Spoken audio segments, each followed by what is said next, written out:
Hello everyone and welcome to Siju's Chronicles. If you are new here, welcome and thank you for clicking to watch this video. And if you're a returning subscriber, welcome back and thank you so much for your continued support. So, in today's video, which you probably already know what we're talking about from the thumbnail, however, I will be expatiating and explaining what I mean, okay? To avoid any sort of confusion. So, we'll be taking a look at schools in the US that do not require you to submit proof of funds before you can be considered for admission. Emphasis on before you can be considered for admission, okay?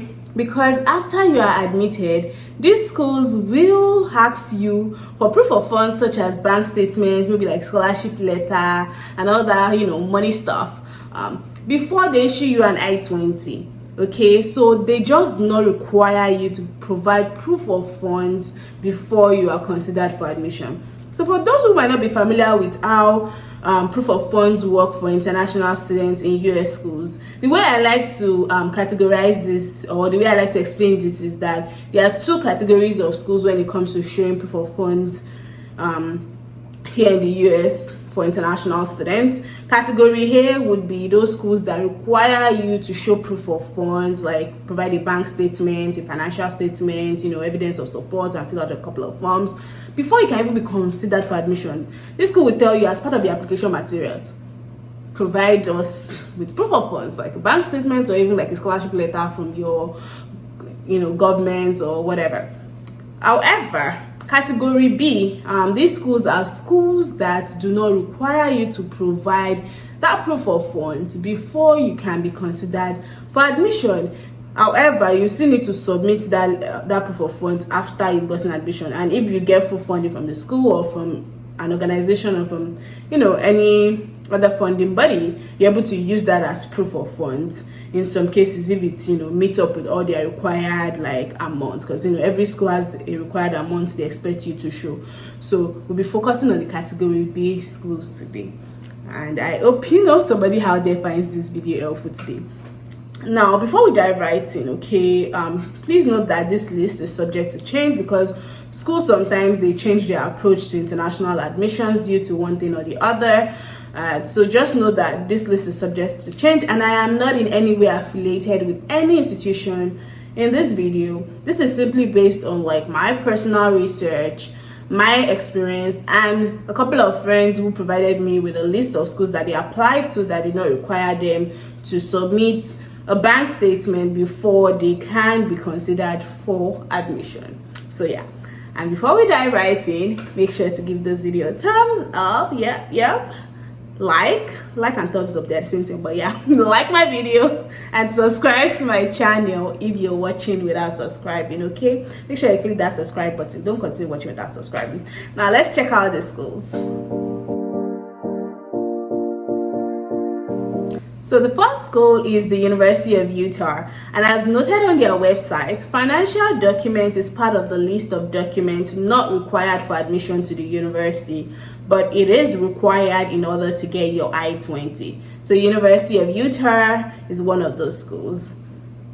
The next is the University of Houston in Texas.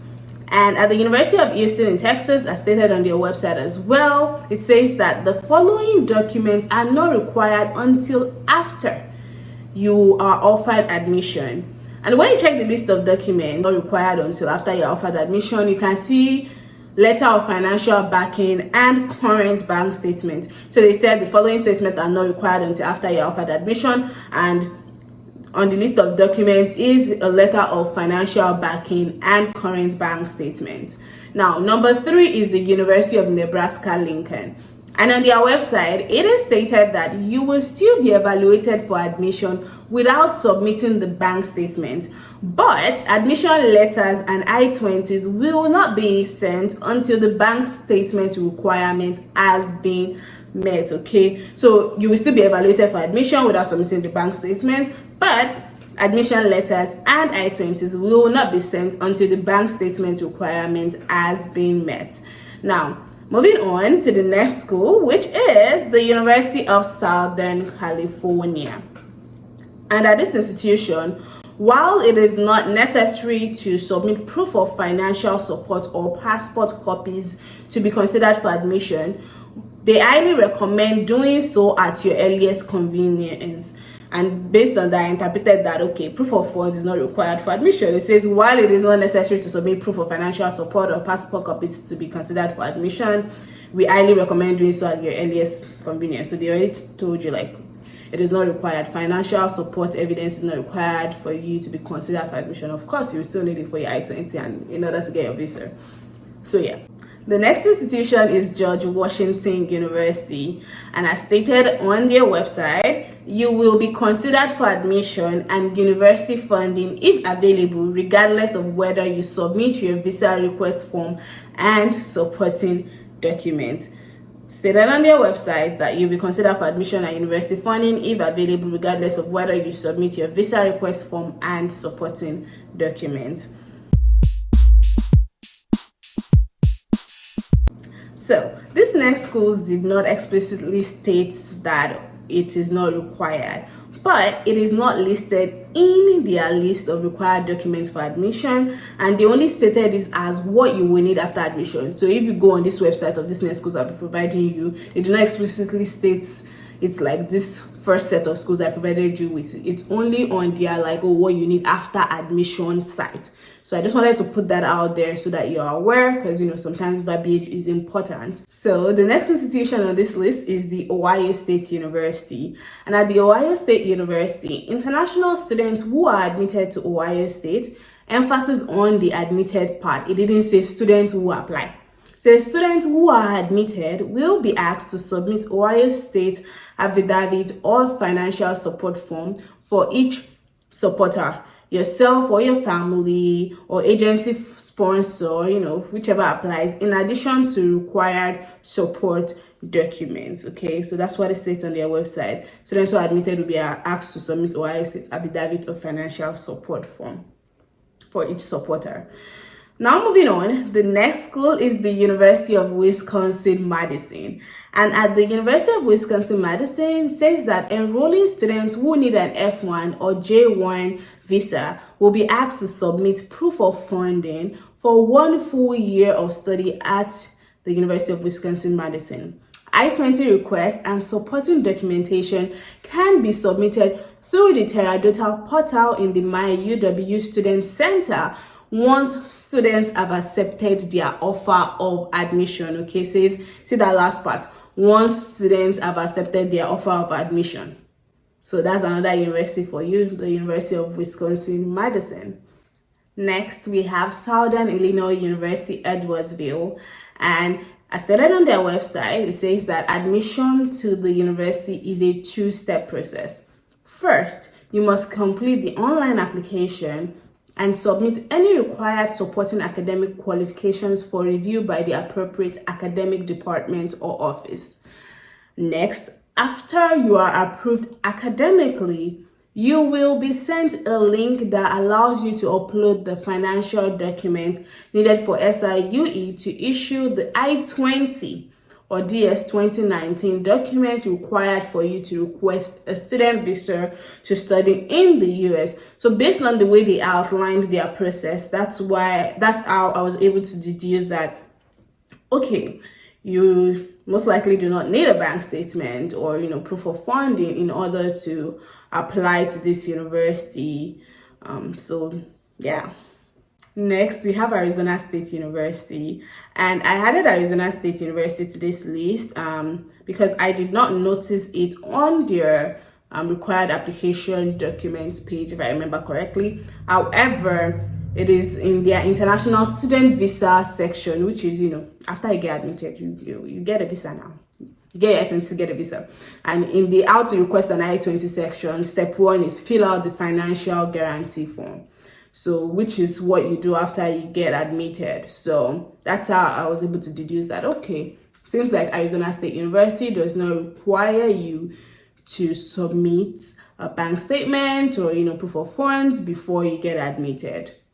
The next school on our list is Deport University, and also at Deport University, It is on their admitted students request I-20 page, and it says right here that after you're admitted to your program at Deport University, follow the instructions below to request your form I-20 in order to apply for your F1 student visa. And you can see undergraduate admitted students says log into your Blue Demon domain, Blue Demon domain, and fill out the form, complete I-20 request in your next steps checklist. After providing us with all supporting documents, your request will be processed. And for graduate admitted students, it says complete the online I-20 request process at go.deport.edu/I-20 request. I don't know why I'm reading that out, but it says accessible to admitted students only. So that's how I was able to deduce that at Deport University, you actually do not need to submit like a proof. You do not need to submit proof of funds before you consider for admission, because it says like this is only accessible to admitted students. And of course, they provided like a document checklist of which bank statement is part of that supporting documentation that you need to submit. So they have bank statements, affidavit of support, and a copy of the identification page in your passport. Those are the documentations that they need from you in order to submit your I-20 at the poll. So yes, another school to definitely check out. Next, we have the University of Michigan, and on their page as well, in this exams and visa section, in this F1 section specifically, it says that most international students use the F1 student visa. To qualify for it, you must offer evidence that you will be enrolled full-time during the academic year, and you can do so once you are admitted and confirm your intent to enroll. After we receive proof of financial support, University of Michigan will send you a form I-20 to start the process of obtaining your visa. So if you look at that part again, you can do so once you're admitted and confirm your intent to enroll, and after they receive proof of full financial support, they will send you form I-20. So based on that, I made some deductions that the University of Michigan might not require proof of funds for admissions. So there you have it, the University of Michigan. As we come to the end of this video, other universities that I am aware of, either because I applied there or my friends applied there, that might not require you to provide proof of funds at the time of application or before you are considered for admission, include Illinois State University, Northern Illinois University, Oklahoma State University, University of North Texas, Stony Brook University, Long Island University, Miami University of Ohio, and University of Connecticut. Again, I have Illinois State University, Northern Illinois University, Oklahoma State University, University of North Texas, Stony Brook University, Long Island University, Miami University of Ohio, and the University of Connecticut. Like I said, this is subject to change. I'm only aware of this because, I asked a couple of people like, okay, so what did you apply to? Can you just send me a list of places you applied to that do not require you to submit proof of funds while you were applying? And then, a couple of people sent me this list. And for some of this list as well, I'm aware of it because maybe I applied there or my friends applied there, and I know that, they didn't require bank statement at the time they were applying. So that's how I was able to put this list together. Please ensure that you do your due diligence as well, because this is subject to change. Sometimes schools change their approach to things, or maybe it's just different for a few competitive programs or certain programs. So please ensure that you're doing your due diligence when applying to schools, and make sure you check their websites really well. And with that, people, we've come to the end of this video for today. Make sure you give this video a thumbs up if you are here to like it. Okay, sometimes we watch video and like forgot to like it.